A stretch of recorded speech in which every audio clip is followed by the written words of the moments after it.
Hello everyone, I am श्रुति गुप्ता और अपने previous video में हमने एरे पर डिस्कशन किया था और आज के वीडियो में हम डिस्कस करने वाले हैं स्ट्रिंग पर। तो स्ट्रिंग क्या है? एक्चुअली ये भी एक तरह का एरे है, लेकिन ये कैरेक्टर एरे है। प्रीवियस वीडियोस में हम लोगों ने एरे को इम्प्लीमेंट किया था इंटीजर डेटा टाइप पर या फ्लोट डेटा टाइप पर, लेकिन ये क्या है? कैरेक्टर एरे है।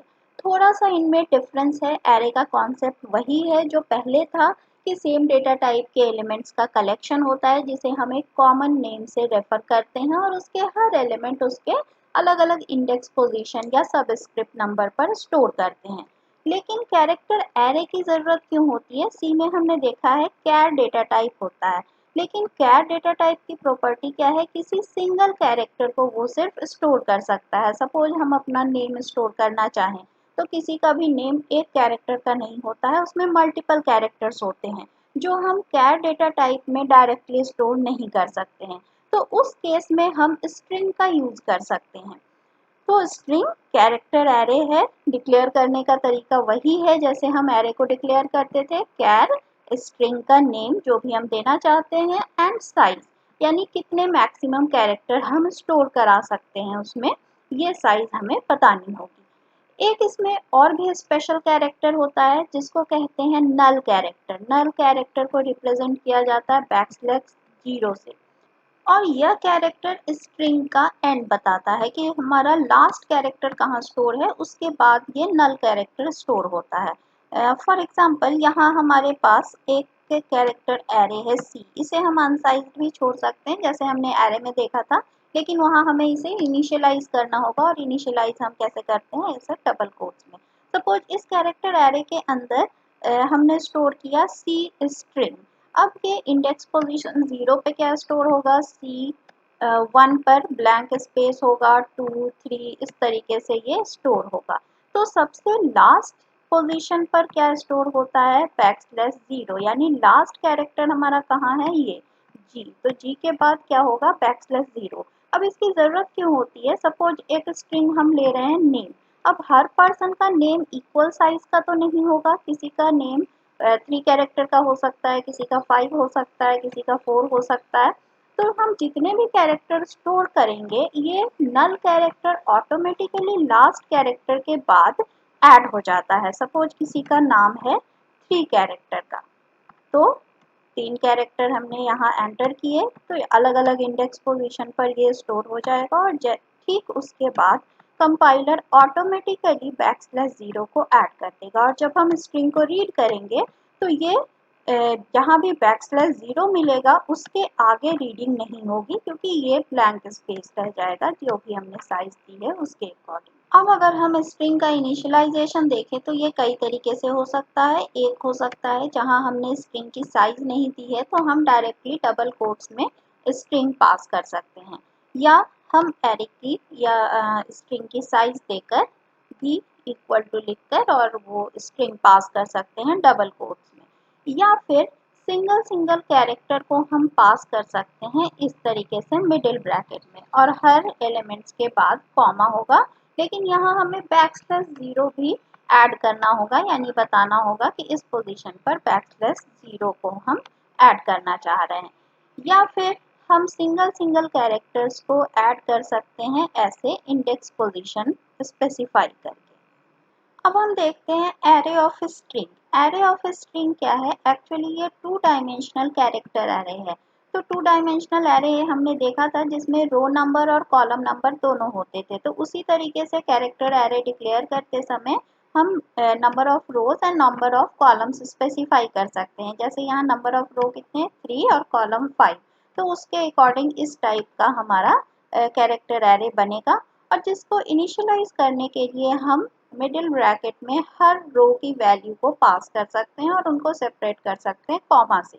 तो पहला क्या है? 0, यानी फर्स्ट रो में अलग अलग कॉलम में क्या स्टोर होगा? 0, और हर कॉलम में लास्ट में बैकस्लैश 0 ऐड होगा। इसी तरीके से सेकेंड रो में क्या स्टोर होगा? 1, तो 1 ओ एन ई के बाद क्या स्टोर होगा? बैकस्लैश 0। यानी ये एरे ऑफ स्ट्रिंग है जो डबल डायमेंशनल कैरेक्टर एरे होता है, और हर स्ट्रिंग के बाद \0 इसमें भी ऐड होगा। तो अब कुछ हम प्रोग्राम्स देखते हैं, प्रैक्टिकली हम स्ट्रिंग को कैसे कीबोर्ड से रीड कर सकते हैं या उस पर बेस्ड कुछ प्रोग्राम्स कैसे बना सकते हैं। अब सपोज हमें एक प्रोग्राम बनाना है जिसमें स्ट्रिंग में नंबर ऑफ कैरेक्टर्स को काउंट करना है। जैसे हमने पहले भी डिस्कस किया था कि स्ट्रिंग में ज़रूरी नहीं है कि स्ट्रिंग की जो हमने साइज दी है उतने ही कैरेक्टर हम एंटर करें, उससे कम भी हो सकता है, ज़्यादा नहीं हो सकता है बट कम हो सकता है। तो यहाँ हमने एक स्ट्रिंग डिक्लेयर किया है जिसकी साइज है 10। अब इसको हम रीड कैसे करेंगे, स्कैनफ स्टेटमेंट के थ्रू भी इसको रीड किया जा सकता है और %s लगाएंगे। अगर स्ट्रिंग है तो हम %s लगाएंगे, साथ ही जैसे वेरिएबल के पहले एड्रेस ऑपरेटर लगाते थे, यहाँ उसकी ज़रूरत नहीं है। और ये कैरेक्टर एरे है लेकिन फिर भी यहाँ लूपिंग का हम यूज़ नहीं कर रहे हैं, डायरेक्टली हम स्ट्रिंग को रीड कर सकते हैं स्कैनफ स्टेटमेंट में %s लगाकर। अब हमें काउंट करना है कि टोटल नंबर ऑफ कैरेक्टर्स इसमें कितने हैं।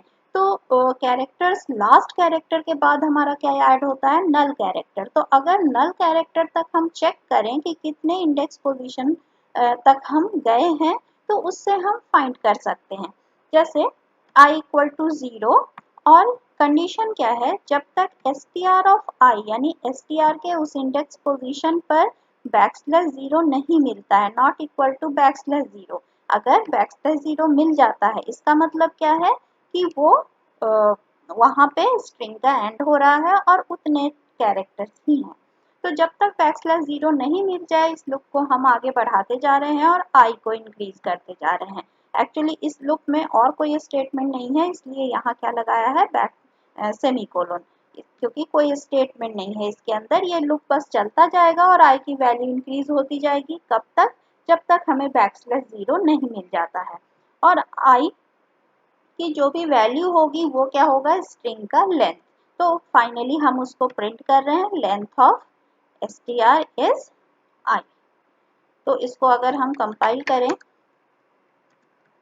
रन करें, सपोज मैं अपना नाम एंटर करूं, तो ये देख सकते हैं लेंथ ऑफ स्ट्रिंग इज 6, ये आ रहा है। तो इस तरीके से हम प्रोग्राम बना सकते हैं।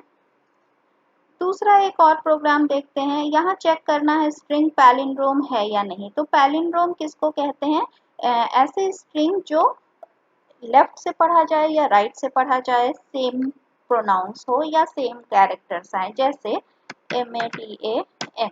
अगर इसको हम लेफ्ट से पढ़ते हैं तब भी इसकी स्पेलिंग क्या होगी, MADAM, और राइट से भी पढ़ेंगे तो MADAN। तो ये स्ट्रिंग क्या है, एक पैलिंड्रोम है। तो हमें यही चेक करना है कि यूजर ने जो स्ट्रिंग डाला है वो पैलिंड्रोम है या नहीं है। तो इसके लिए हम क्या कर रहे हैं, स्ट्रिंग एंटर करवाया, उसकी लेंथ निकाली। लेंथ निकालने के लिए अभी हमने प्रोग्राम बनाया था, लेकिन उसको अगर हम शॉर्टकट यूज करना चाहें तो एक हेडर फाइल होती है string.h। इसमें और भी बहुत सारे फंक्शंस होते हैं जो हम नेक्स्ट वीडियोस में डिस्कस करेंगे। तो इसमें एक फंक्शन होता है strlen।